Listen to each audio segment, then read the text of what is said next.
কার্যকর্তার আজকের যে উপস্থিতি আমি দেখতে পাচ্ছি, আমার দৃঢ় বিশ্বাস সারা ত্রিপুরা রাজ্যের মধ্যে এই কল্যাণপুর আগামী 1 মাসের কর্মসূচিতে প্রথম স্থান অধিকার করবে, সেটা আমি দৃঢ়তার সঙ্গে আজকে বলতে পারি। বন্ধুগণ, আমরা সৌভাগ্যবান, এমন একজন দেশের প্রধানমন্ত্রীকে আমরা পেয়েছি। উনার নেতৃত্বে আজকে এই ত্রিপুরা রাজ্য আজকে স্বাধীনতার পর থেকে উত্তর পূর্বাঞ্চল সব সময় উপেক্ষিত ছিল। আর বিশেষ করে এই ত্রিপুরা রাজ্যকে কোন সময় ভারতবর্ষের মানচিত্রে প্রথম স্থান আসুক, সেটা কংগ্রেস বলুন কমিউনিস্ট বলুন কোনোদিনও করেনি। 2014 সালে মোদীজি সরকার, মোদীজির নেতৃত্বে কেন্দ্রের সরকার প্রতিষ্ঠার পর 2016 সালের মধ্যে প্রথম ত্রিপুরাকে 2 বছরের মাথায় ব্রডগেজ কানেক্টিভিটি করা হয়েছে। আগরতলা পর্যন্ত রেল সম্প্রসারণ করা হয়েছে, ব্রডগেজ কানেক্টিভিটি হয়েছে।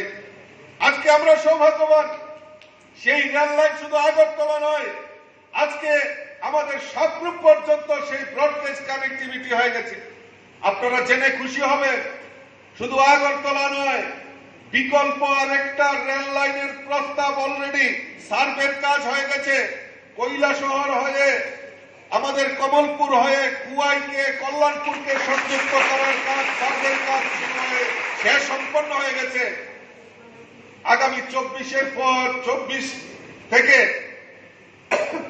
সেটার কাজ সম্পন্ন করা হবে। আজকে আগরতলা আখাউড়া রেল স্টেশন, আপনারা জানেন আগরতলা থেকে আখাউড়া হয়ে কলকাতার সঙ্গে রেলের লাইনের কাজ অলরেডি কমপ্লিট হয়ে গেছে।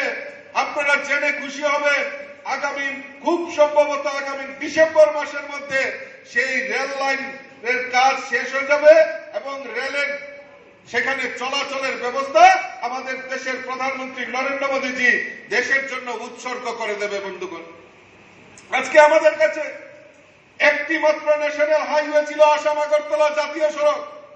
মোদীজির কল্যাণে আজকে 9টি ন্যাশনাল হাইওয়ের কাজ অলরেডি দেবদুর্লভ কার্যকর্তার আজকের যে উপস্থিতি আমি দেখতে পাচ্ছি, আমার দৃঢ় বিশ্বাস সারা ত্রিপুরা রাজ্যের মধ্যে এই কল্যাণপুর আগামী 1 মাসের কর্মসূচিতে প্রথম স্থান অধিকার করবে, সেটা আমি দৃঢ়তার সঙ্গে আজকে বলতে পারি।